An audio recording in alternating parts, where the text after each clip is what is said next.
Oi pessoal, como é que vocês estão? Bem-vindos a este vídeo e hoje a gente conversa então sobre os últimos capítulos lidos aqui no segundo volume do Conde de Monte Cristo. E gente, assim ó, que livro sensacional! Eu já tô com saudades, a vontade que eu tenho é de começar imediatamente a leitura desse livro porque eu tô até me sentindo perdida agora que eu terminei essa leitura, porque foram ali, pelos meus cálculos, cerca de 2 meses, acompanhada aqui do Conde de Monte Cristo, né? E agora que essa leitura chegou ao fim, eu tô me sentindo órfã. Eu tô sentindo um vazio tão grande dentro de mim, mas enfim, vamos conversar sobre esse livro sensacional. Eu já tinha falado pra vocês, né? Entrou fácil pra minha lista aqui de livros favoritos da vida, mesmo não tendo terminado o livro, né? Mas ele já tinha conquistado esse lugar, então vamos comentar aqui os últimos capítulos. Então, na última semana eu li a parte final, que é a parte 6, e eu li então do capítulo 11, O Juiz, até o capítulo 20, o 5 de outubro. Então, na última semana eu tinha comentado com vocês sobre uma visita que o Bertuccio havia feito ali ao Benedetto, né, o Andrea Cavalcanti, e nessa conversa o Bertuccio ficou de dizer ao Andrea, então, quem era o pai dele, né? Só que o Benedetto vai ser interrompido ali para que ele faça os devidos depoimentos, né? E ele acaba que o Bertuccio não consegue terminar de conversar com ele, e aí fica acordado entre eles que o Bertuccio vai voltar ali no dia seguinte para então finalizar essa conversa e contar finalmente para o Andrea Cavalcanti, né, o Benedetto, quem é o pai dele. Muito bem. E aí, depois disso, a gente vai aqui visitar o senhor de Villefort. Ele está ali depois que a filha falece, né, depois que ela é enterrada, então ele vai passar um tempo ali no seu gabinete, né, muito focado nesse processo envolvendo a morte do Caderousse, né, porque o julgamento está se aproximando, então ele precisa estudar ali, enfim, o processo. E aí numa dessas ele sai para passear ali no jardim, e enquanto ele está passeando pelo jardim, ele percebe os olhos do pai sobre ele, e o senhor de Villefort entende, né, que o senhor Noirtier quer que ele tome uma providência em relação ao combinado que eles tinham, porque o senhor de Villefort sabe que a sua esposa é a assassina, né, que é a pessoa que estava envenenando todas essas pessoas aqui na família, que inclusive envenenou a própria filha, e ele entende pelo olhar, né, o que é que ele tem que fazer. Então, no dia seguinte vai ser ali o julgamento, né, e aí antes dele ir para o julgamento, o que que ele vai fazer? Ele vai até os aposentos da esposa e ele vai confessar a ela que ele sabe que ela está por trás de todas essas mortes. E aí ela vai ficar assim chocada, né? E ele ainda vai sugerir a ela, vai pedir a ela se ela teve o discernimento de guardar uma dose para si, né? Porque a justiça precisa ser feita, e se de repente ela for presa ou algo do tipo, a coisa vai ser muito pior do que se de repente ela tomasse uma dose desse veneno e morresse. Então o que ele sugere a ela é que ela beba o que sobrou desse veneno para que ela morra, né? Então é isso que ele vai sugerir. Ela vai tentar implorar, ela vai tentar pedir para que, né, para que isso não seja levado adiante, né? Enfim, a gente sabe que o objetivo dela aqui era, de uma certa forma, garantir o futuro do filho, né? Porque ela não tendo fortuna nenhuma, não tendo herança nenhuma, ficaria com o que viria ali da parte do senhor de Villefort, né? Então o que ela fez foi pensando no futuro do filho, mas enfim, os planos dela, né, não deram muito certo, ela acabou sendo descoberta, e o senhor de Villefort então vai ser bem firme nesta decisão que ele irá tomar, inclusive ele vai sair do quarto e vai trancar a porta por fora, então ela vai ficar trancada ali dentro dos aposentos. E aí depois disso a gente vai ter então aqui o julgamento. Quando o Benedetto é chamado aqui para depor, ele vai ser interrogado a respeito da idade dele, do ano em que ele nasceu, enfim, as informações pessoais, e aí ele vai fazer um comentário aqui a respeito do pai. Então ele vai fazer toda uma cena, né, contando sobre o nascimento dele, que ele foi rejeitado ali, enfim, que o pai dele quis se livrar dele e tudo mais.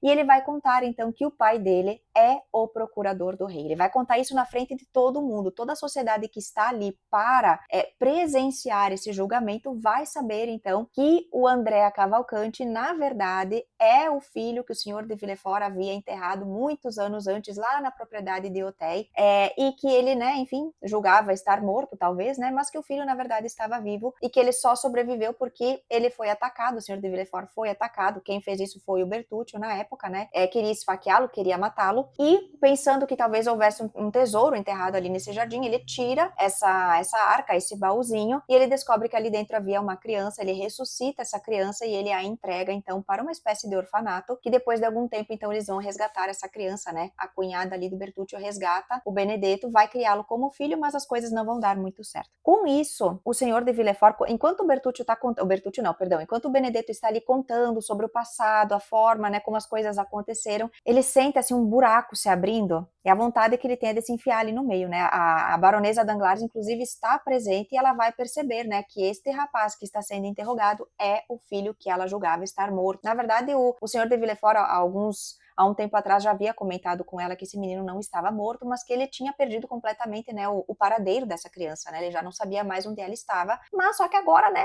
o menino aparece e tá aí, um menino que causou tanto problema, né, que é um assassino, inclusive, uma pessoa que esteve presa e tudo mais. Filho ali da baronesa Danglars e do senhor de Villefort. Então, o senhor de Villefort vai sair ali do espaço completamente atordoado, completamente sem chão, ele vai para casa e no caminho de volta para casa, ele começa a refletir um pouco sobre a vida dele, que o mal, o crime está ao redor dele, né? Então ele percebe, ele começa a se compadecer um pouco da esposa, pensando que ele espera que talvez ela não esteja morta quando ele chegar em casa, que ela não tenha levado a cabo, né, o que ele pediu para que ela fizesse, porque ele entende que as pessoas que se aproximam dele, elas acabam seguindo o caminho do mal. É como se ele espalhasse, né, ele transpirasse essa maldade e as pessoas se contaminassem com ela, e é por isso então que ele tem um filho que é um criminoso, uma mulher que é uma criminosa, né, todos eles ali envolvidos com mortes, envolvidos com crimes, e ele então espera de repente chegar em casa e encontrar a mulher com vida e tentar começar do zero com ela, né, longe dessa sociedade, longe de todas essas pessoas. Só que quando ele chega em casa e ele entra ali no cômodo, a gente vai ver que ela já está morta. Então ela está morta e ele começa a chamar pelo menino, né, pelo filho, pelo Edouard, e ele percebe que o menino está morto também. Nesse momento o Abade Busoni está na casa, né, esperando para conversar com o senhor de Villefort, mas ele não quer ser interrompido, ele não quer conversar com ninguém, ele vai, né, como eu havia comentado, vai para os aposentos da esposa, descobre que ela está morta, vai atrás do filho, ninguém sabe onde o filho está, e ele acaba descobrindo que esse menino está morto também, que a mãe, ao se matar, ela decide matar a criança também.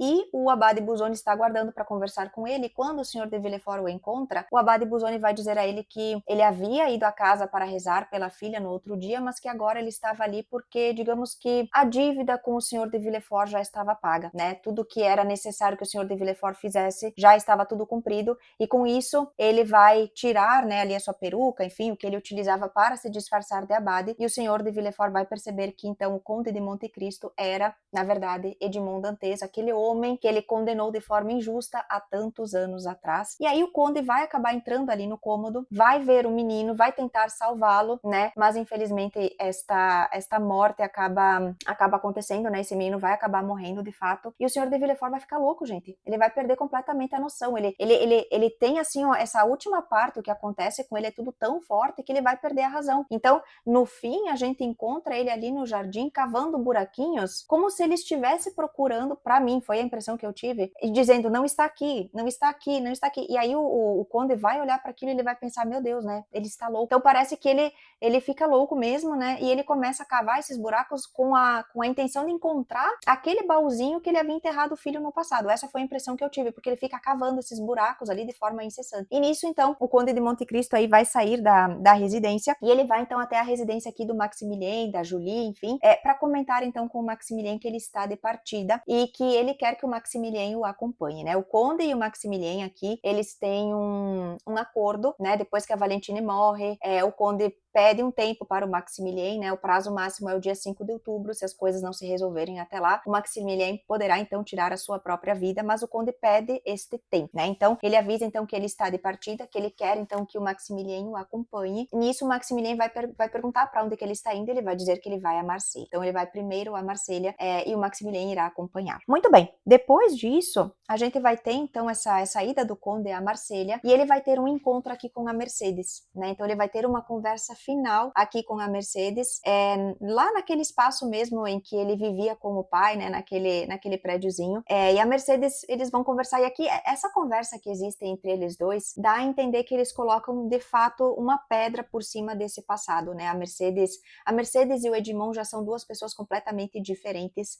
o que aconteceu entre eles, esse abismo que foi colocado entre eles, por conta de tudo que aconteceu com o Edmond Dantes, é algo que já não tem mais como ser recuperado de uma certa forma, né?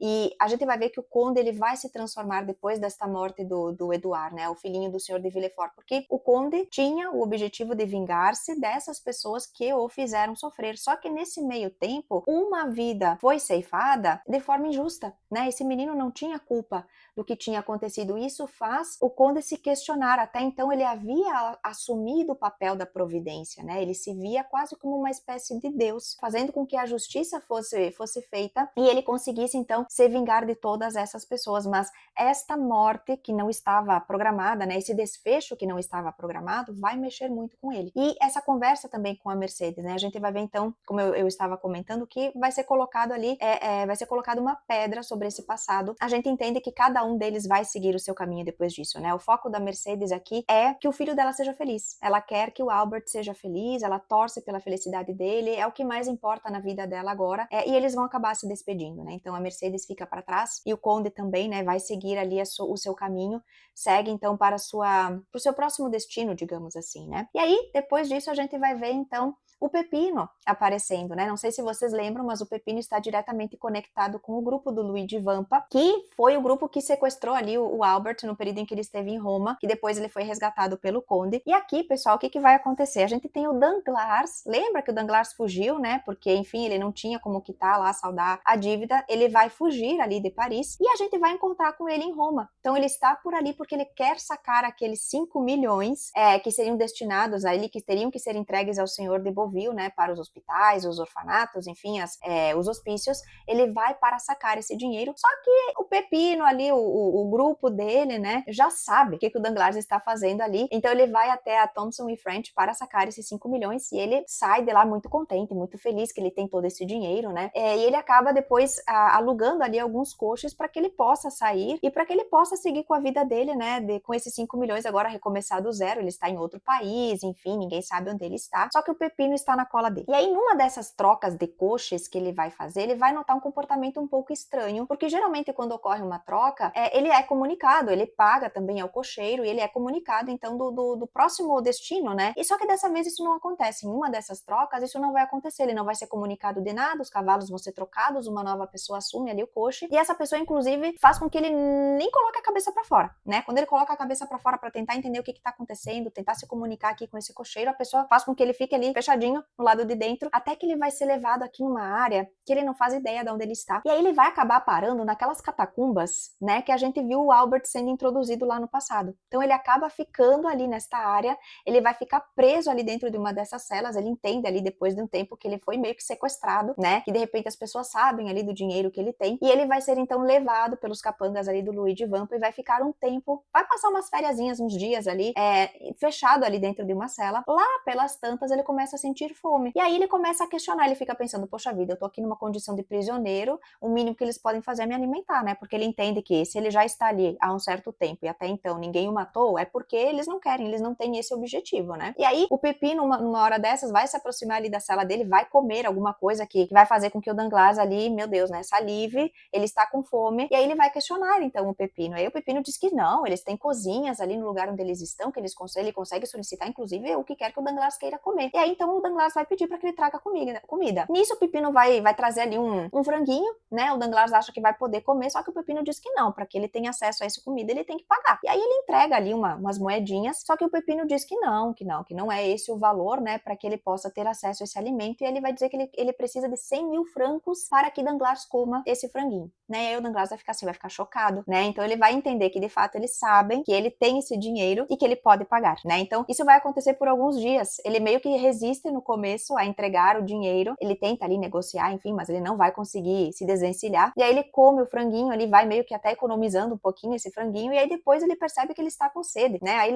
ele vai pedir ali um vinho, enfim, e de novo vai ser cobrado dele mais uma quantia que é exorbitante para que ele tenha acesso a essa bebida. E isso vai se seguir de tempos em tempos até que o dinheiro dele vai ser praticamente drenado. E nisso ele vai exigir conversar ali com o chefe, né? Então o Luigi Vampa vai se apresentar, mas o Luigi vai dizer que ele tem um superior, que ele é o chefe ali, né, desses capangas que estão ali, né, desses bandidos que estão ali, mas que acima dele existe outra pessoa. E nisso, quem é que vai se apresentar aqui pra gente? O Conde de Monte Cristo. Então ele vai acabar se apresentando aqui para o Danglars, né, ele vai se revelar para o Danglars, e o que acontece? O objetivo do Conde era fazer com que o Danglars passasse pelo mesmo que o pai dele passou lá quando ele morreu praticamente de fome, né, e ele até que vai ser um pouco generoso aqui com o Danglars, né, ele vai tirar praticamente todo o dinheiro que ele tinha e vai deixá-lo ainda com 50 mil francos, se eu não estou equivocada, vai meio que perdoá-lo ali nesse processo. Então o Danglars vai terminar desta forma, né?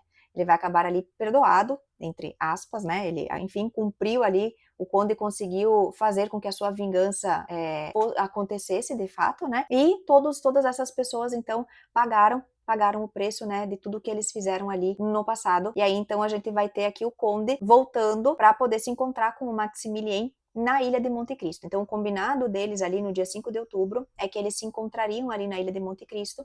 E aí, o Maximilien vai chegar ali nesta ilha, vai ser introduzido, né, nessa caverna que o Conde tem, com esses cômodos suntuosos, né, e ele tá completamente desolado, ele acha que não tem mais esperança para ele, né, o Conde tenta convencê-lo do contrário. O Conde, inclusive, tenta oferecer toda a fortuna que ele tem, colocá-la à disposição do Maximilien, né, para que ele não pense nessa questão de se matar, mas o Maximilien vai dizer que a vida dele não tem mais sentido, né, que o que ele tinha, tudo que ele tinha praticamente ali foi tomado dele, né, a vida tirou isso dele, que era a Valentine. Nisso o Conde vai dar uma coisinha ali para ele consumir, o Maximilien vai ficar meio, eu não sei se seria aquele haxixe que ele tinha ali no passado, ou se é alguma outra substância que ele vai dar ali pro Maximilien, mas ele vai ficar, ele vai entender que é como se ele estivesse tomando ali algum veneno, alguma coisa, para acabar com a vida dele de uma forma mais, que não fosse talvez tão violenta, né, quanto se dar um tiro, por exemplo, né. E aí, nesse meio tempo, a gente vai ter a Valentine sendo introduzida aqui no cômodo. Depois de um tempo, esse efeito, né, desse medicamento, enfim, desse veneno, dessa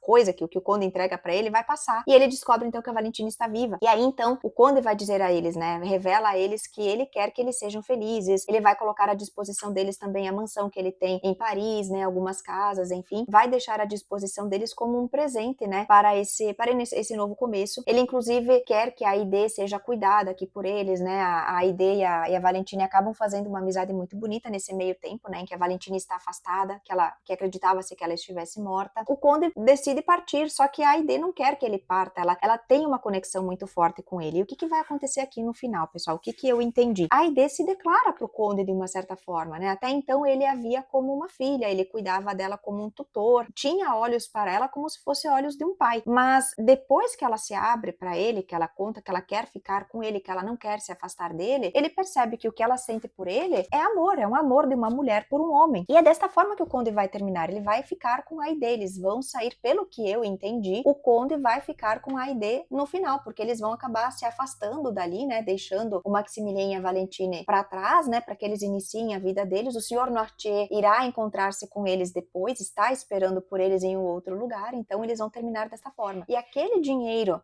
que o Danglars havia sacado lá da Thomson e French vai ser devolvido para que ele seja, então, destinado para os hospitais, né, para os hospícios, enfim. Então, aquele dinheiro também depois volta para onde deveria estar, né? E vai terminar dessa forma.